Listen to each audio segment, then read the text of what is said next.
안녕하세요. 60대 초반이고 퇴직한 지 몇 년 된 가장입니다. 제 나이대의 대한민국 남자라면 대부분 저랑 같을 것 같습니다. 젊었을 때는 돈 버느라고 세월 가는지 모르고 앞만 보면 살다 보면 어느새 머리는 희끗해지고 주름만 깊어지는 아저씨가 되어버리지요. 아내와 아이들을 위해 일만 하다 보니 생활은 그렇게 부족하지 않지만 아이들과의 관계도 친밀하지 못하고 아내와의 사이도 그렇게 좋지 않은 경우가 대부분이잖아요. 저와 아내의 사이가 그렇게 나쁜 것은 아니지만 그렇게 좋은 것도 아닙니다. 아이들은 다 컸다고 다들 밥벌이 찾아서 나가 살고 이제 아내와 둘이 잘 지내보고 싶은데 아내는 집에서 하루 종일 저랑 같이 있기 싫다는 티를 냅니다. 퇴직 후 첫 몇 달간은 그러지 않았는데 얼마 지나지 않아 등산이라도 갔다 와라, 친구들이라도 만나고 와라, 저와 집에 둘이 있는 시간이 많아진 게 싫었나 봅니다. 그동안 돈만 버느라 마땅한 취미도 없고 저는 그래도 공무원 연금으로 생활이 가능하지만 친구들 대부분은 아직도 일을 하고 있는 경우가 많아서 낮에 만날 친구도 별로 없습니다. 아내의 등살에 못 이겨 산에도 가보고 공원에도 가보고 하지만 혼자서 뭘 하려고 하니 금방 재미가 없어지더라고요.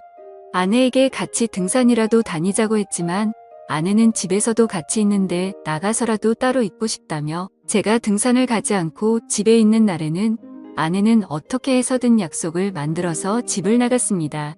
아내는 제가 퇴직하기 10여 년 전부터 전업주부를 하면서 시간이 남을 때는 취미 활동도 하고 모임도 가져서 주위에 아는 사람이 많아 나가서 할 게 많은가 보더군요. 아내가 밖에 나가 지인과 만날 때 집에 혼자 있으면 제 자신이 불쌍하고 처량해졌습니다. 그렇게 1년 정도 지났을 때였습니다. 하루는 아내가 모임에서 사람들이 온다며 저보고 나갔다 오라고 하더군요. 마땅히 갈 곳이 없어 그냥 방 안에서 혼자 있겠다고 했지만 여자들끼리 모임인데 제가 있으면 부담스럽다며 돈 10,000원 쥐어주며 저를 내쫓았습니다. 저는 정말 너무나 비참했고 집 근처 카페에 가서 커피 한잔 하면서 들고 나간 책을 보며 시간을 때울 수밖에 없었습니다. 아내가 저녁 7시 이후에 들어오라고 해서 밥도 못 먹고 있다가 너무나 배가 고파서 7시가 갓 넘어서 집에 들어갔습니다. 손님들이 다 간 줄 알았는데 아직 안 간 손님이 있었고 아내는 왜 연락도 없이 들어왔느냐며 저를 흙어보았습니다. 아직 안 간 손님은 긴 생머리에 단아하게 생긴 40대 정도의 여성이었고 옷가짐이나 하는 행동이 되게 여성스러워 보였습니다. 가벼운 인사를 하고 저는 배가 너무 고파서 주방에 가서 라면을 끓이기 시작했습니다. 아내는 손님 있는데 라면을 끓이냐면서 저를 나무랐고 저도 그때 서러움이 폭발해서 밥을 차려주지 못할 망정 이 시간까지 밥도 못 먹고 밖에 있다 들어온 남편에게 그게 할 얘기냐고 화를 냈습니다. 우리가 싸우는 소리를 듣자 그녀는 당황해하며 황급히 자리에서 일어났고 아내의 잔소리를 들으며 저는 라면을 먹을 수밖에 없었습니다. 그날 이후로 그냥 아내를 꼴도 보기 싫어서 알아서 밥을 차려 먹고 그냥 집 밖을 하염없이 돌아다녔습니다. 할 것도 없고 갈 곳도 없었지만 아내랑 계속 있으니 아내도 저도 너무나 스트레스를 받았기 때문에 어쩔 수 없었습니다. 그렇게 몇 주가 흘렀을 때였습니다. 그날도 혼자 걷다가 공원 벤치에 앉아서 멍하니 하늘만 쳐다보고 있었습니다. 그동안 가정을 위해서 열심히 살았는데 퇴직을 하고 나니 찬밥 신세가 된 제 모습이 처량했습니다. 하늘은 맑디 맑고 눈부신데 제 삶은 우중충하고 끝을 향해 점점 시들어가는 느낌에 너무나도 슬펐습니다. 계속 그렇게 앉아있다가는 더 우울해질 것 같아서 벤치에서 일어나려 하는데 저 멀리서 단아한 여성이 걸어오는 것이 보였습니다. 마치 영화의 한 장면처럼 그녀가 걸어오는 몸짓 숨결 하나하나가 마치 슬로우 비디오처럼 느껴졌습니다. 왠지 낯설지 않은 그 모습에 넋이 나가 있는데 그녀도 이내 저를 알아본 듯 인사를 했습니다. 그녀는 몇 주 전 집에 남아있던 아내의 손님이었습니다. 서로 짧은 인사를 나누었고 몇 마디 나눈 후에 아쉽지만 그녀를 떠나보낼 수밖에 없었습니다. 그녀와 공원에서 마주친 후로 제 심장이 쿵쾅쿵쾅거리고 설레는 것을 느낄 수가 있었습니다. 마치 제가 젊은 시절로 돌아간 것 같았습니다. 그녀의 단아한 모습과 지나치며 맡았던 그녀의 향기가 잊혀지지 않았습니다. 그날 이후로 매번 그 공원에 그 벤치를 찾아갔습니다. 남는 게 시간이고 아내와 집에 있어봤자 트러블만 생기는 걸 알기에 혹시나 한 번이라도 그녀와 마주치길 기대하면서 그 공원으로 출퇴근을 했습니다. 책과 따뜻한 차를 가지고 가서 몇 시간씩 그 벤치에 앉아 있었습니다. 하지만 한 달이 지나도록 그녀와 다시 마주치는 기회는 없었습니다. 아쉽기는 하지만 딱히 할 것도 없고 공원에 가서 좋은 공기 마시며 따뜻한 햇살 아래에서 책을 읽는 것도 나쁘지 않아서 그 뒤로도 쭉 그 공원을 찾았습니다. 그러다 몇 주 뒤 벤치에 앉아서 책을 읽고 있는데 그녀가 제게 다가와 말을 걸었습니다. 그렇게 기다리던 그녀를 몇 달 만에 다시 보니 너무나도 흥분이 됐지만 티를 안 내려고 애써 태연한 척했습니다. 그녀는 가볍게 인사를 나눈 뒤 그날은 시간이 좀 있는지 제 옆자리에 앉았고 제가 읽던 책에 대해서 물어보았습니다. 그녀도 소설책 읽는 걸 좋아한다고 했습니다. 그동안 돈을 버느라 다른 취미 활동은 할 수 없었지만 출퇴근하는 지하철에서 소설책을 많이 보던 저였기에 책에 대해서 이야기할 것은 많았습니다. 저는 미국 고전 소설을 잘 보는 편인데 그녀는 일본 소설을 좋아하더군요. 서로의 관심책에 대해서 이야기를 하다 보니 시간 가는 줄도 모르고 몇 시간을 이야기했던 것 같았습니다. 어느새 하늘은 알록달록하게 노을이 지고 이제 가야 할 시간이라며 자리에서 일어섰습니다. 저는 아쉬움을 뒤로한 채 그녀를 보내줬습니다. 그 다음 날도 그 다다음 날도 벤치에 앉아서 책을 봤지만 그녀를 볼 수 없었습니다. 집 앞에 중고 서점이 있는데 방문을 했습니다. 그녀가 얘기했던 일본 여작가가 생각이 났고 다행히 그 작가의 소설이 있어서 하나 구입했습니다. 그 책을 읽으니 그녀의 생각이 더 많이 났고 그렇게 그 작가의 소설을 3번째 읽던 때였습니다. 그날은 왠지 아침부터 기분이 좋았는데 그날 다시 그녀를 만날 수가 있었습니다. 제가 보던 책을 확인하더니 소녀처럼 웃기 시작했고 자신의 가방에서 제가 전에 읽던 소설책을 꺼내 보이더군요. 그녀는 서로 좋아하는 작가의 소설을 읽고 이야기를 나누는 독서 모임을 하면 어떻게 했냐고 하더군요. 지난번 우리 집에 왔을 때 사실 아내와 다른 여자분들과 미술 모임이었는데 자기는 여러 사람을 만나는 게 익숙하지 않아서 모임을 나가지 않고 있는데 저랑은 왠지 편하게 모임을 할 수 있을 거라면서 그 뒤로 매주 일주일에 2번씩 만나서 독서 모임을 이어나갔습니다. 저는 남는 게 시간이라 하루 이틀이면 소설책 한 권을 다 볼 정도였고 그녀도 책 읽는 걸 좋아해서 이틀에서 3일에 한 권씩 읽기 시작했습니다. 그렇게 매주 그녀와 만나다 보니 우리는 급격하게 친해지기 시작했습니다. 제가 그동안 읽은 소설책 양이 어마어마하기도 했고 아무래도 나이가 많다 보니 그녀보다는 조금 더 깊은 얘기를 하곤 했을 때마다 그녀의 눈빛은 초롱초롱 빛이 났습니다. 그러다 책을 10권 떼었을 때 그녀가 처음으로 뒤풀이를 하자고 해서 파전집으로 갔습니다.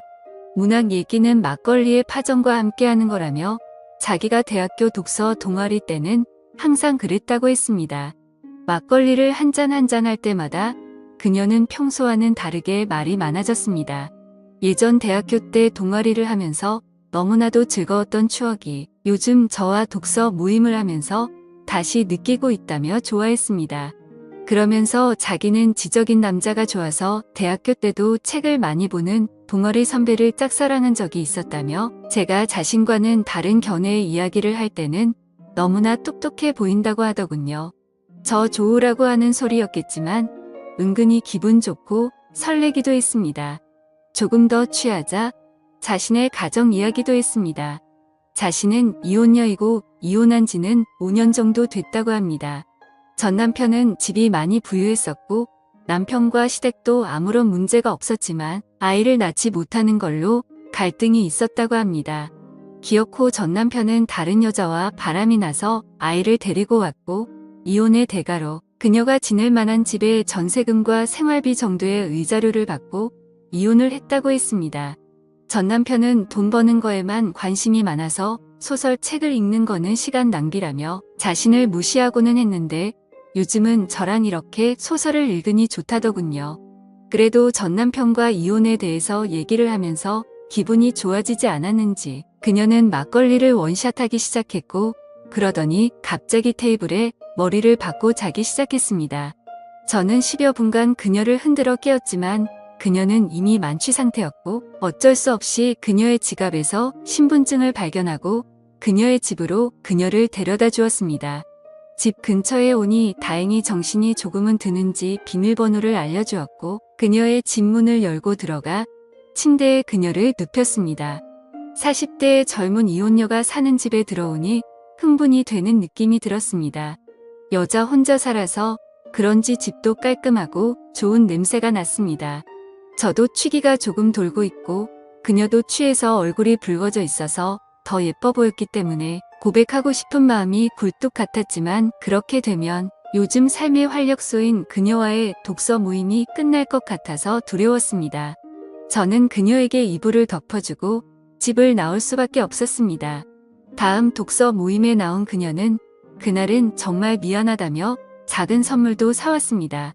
그렇게 독서 모임이 이어나가고 책을 20권 본 날 이번엔 제가 뒤풀이를 하자고 했고 이번에는 조금만 마시기로 했습니다. 우리는 막걸리를 마시며 최근 읽었던 책에 대해 진지한 얘기도 하고 이런저런 얘기도 했고 적당히 취했을 때 그녀의 집 앞까지 같이 걸어갔습니다. 그녀를 들여보내고 돌아서려는데 그녀가 저를 잡았고 집에 좋은 와인을 한 잔 더 하자는 그녀의 말에 저는 설레기 시작했습니다.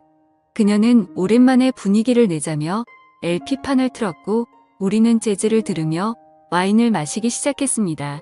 저를 집으로 초대해 분위기를 잡으며 술까지 마시자는 그녀를 보면 왠지 저를 꼬시는 듯한 느낌이 들었습니다. 하지만 나이 차이도 많이 나고 가정까지 있는 저 같은 남자를 저렇게 단아하고 우아하게 생긴 예쁜 어린 여성이 그런 생각을 한다고 생각할 수가 없었습니다. 그렇게 술이 한 잔 들어가더니 그녀는 저에게 대놓고 얘기를 하더군요. 이렇게 예쁘고 젊은 여성이 혼자는 집까지 데려와서 대놓고 꼬시고 있는데 왜 반응이 없냐면서 배시시 웃으며 얘기를 했습니다. 저처럼 나이 많은 사람이랑 괜찮은 건가라고 묻자 그녀는 어차피 자기도 늙고 나중에 썩어 문드러질 몸 한 살이라도 어린 나이일 때 사랑을 나누고 싶다고 했습니다. 그러면서 저는 나이는 많지만 아는 것도 많고 연륜도 많은 게 오히려 더 매력이 있다며 한 번만 더 망설이면 자기처럼 어리고 예쁜 여자를 만날 기회가 이제는 없을 거라며 저를 놀리는 농담을 했습니다. 저도 이제는 더 이상 망설이고 체면 차릴 필요가 없다 생각해서 그녀의 제안을 수락했습니다. 그녀는 단아한 외모와는 다르게 엄청 적극적이었습니다.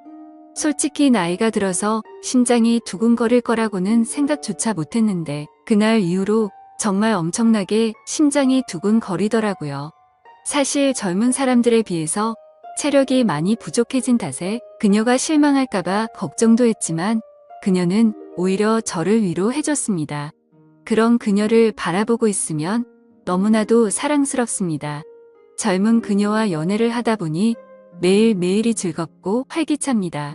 퇴직 후 사회에서 소외되었다는 우울함과 퇴직 후 아내의 잔소리와 무시로 인해서 위축됐던 제 삶과 몸이 그녀와 사랑을 나누면서 제 삶도 행복도 너무나 커지고 있습니다.